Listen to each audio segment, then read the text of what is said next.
Have you ever looked around and thought, despite all the luxury, technology, and social progress, that people seem more lost than ever? That beneath the noise of modern life, we've drifted from something pure, something deeply human. By the end of this episode, you'll understand why Rousseau believed that civilization, for all its achievements, has quietly corrupted the human spirit.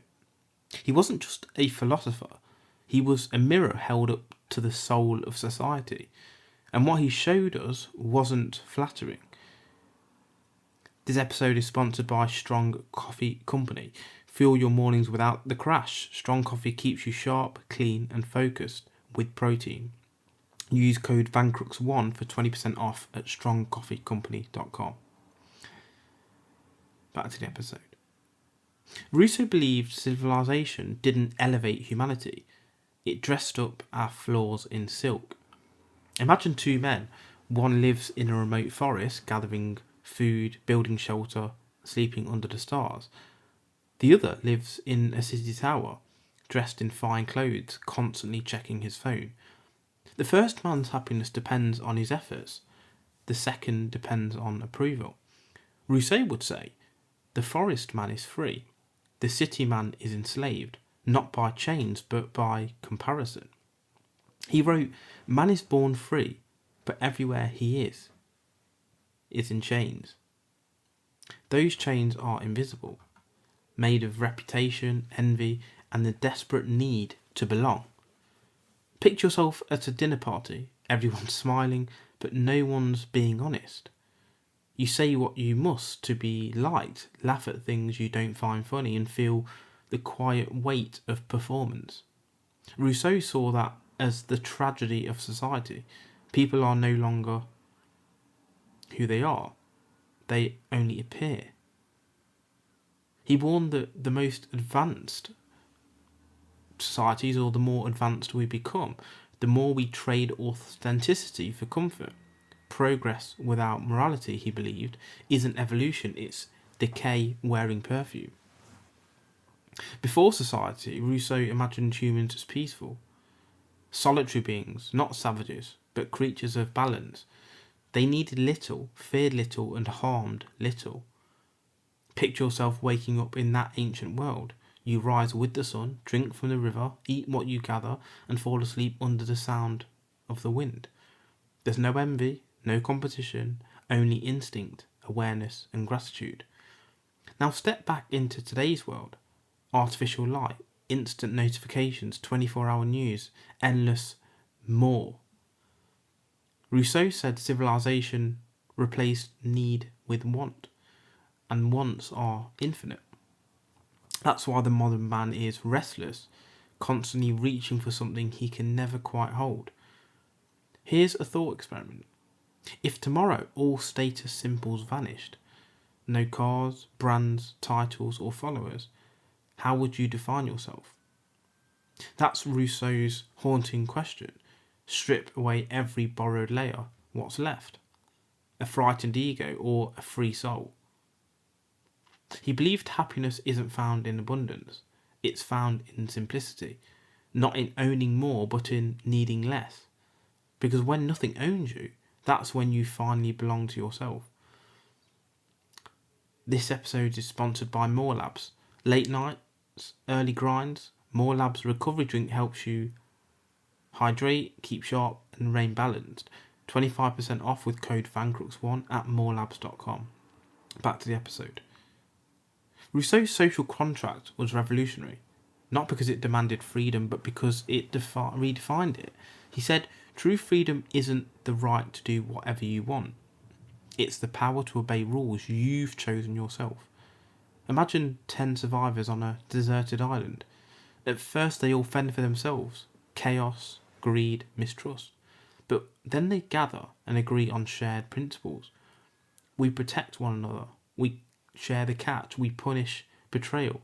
That's the birth of society, not as control, but as cooperation.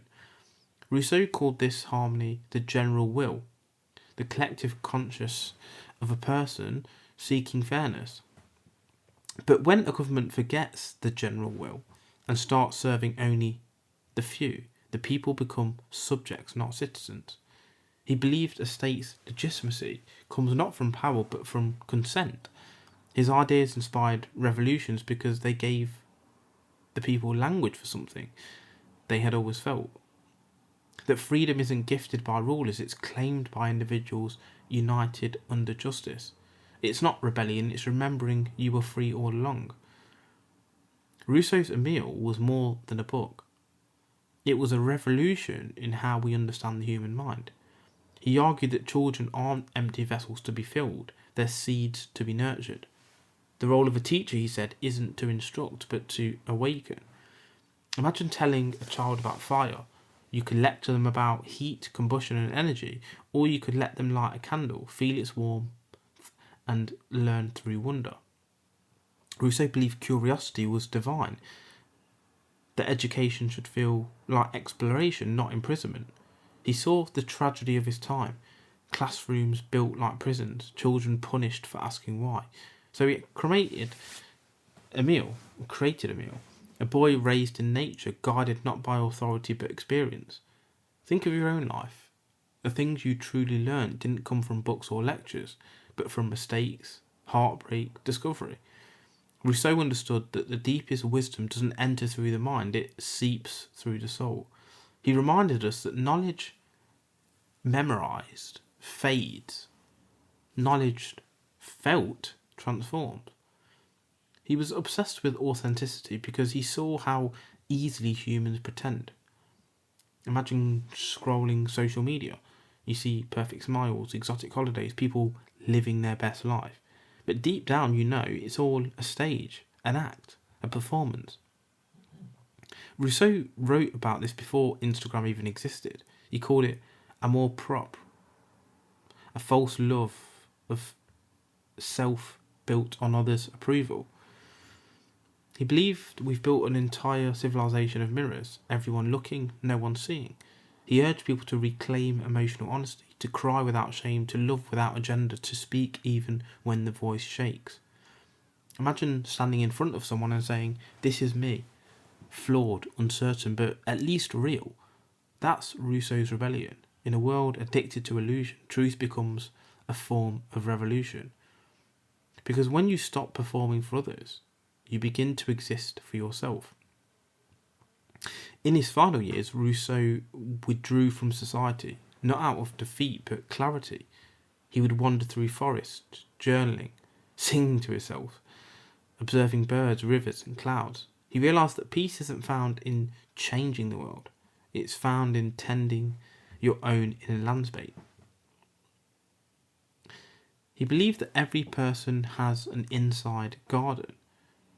Thoughts are seeds, actions are soil, and daily choices are the sunlight that nourishes growth. But most people, he said, let weeds overrun it. Resentment, distraction, noise.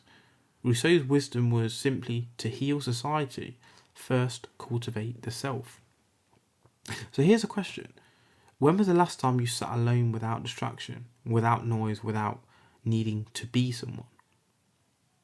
Civilization wants you busy, but the soul wants you still. By the end of his life, Rousseau found more truth in a quiet walk than in all the debates of Paris. He had discovered what most of us forget, that the most radical act of all is to simply be. So today, when the world feels loud and lost, remember this. You don't have to fix everything.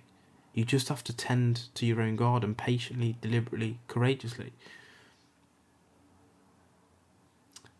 This episode was brought to you by Liquor Gummies. Smarter nights, sharper mornings. Recover fast, live fully. 20% off with Vancrux1 as the code at liquor.com, liqure.com.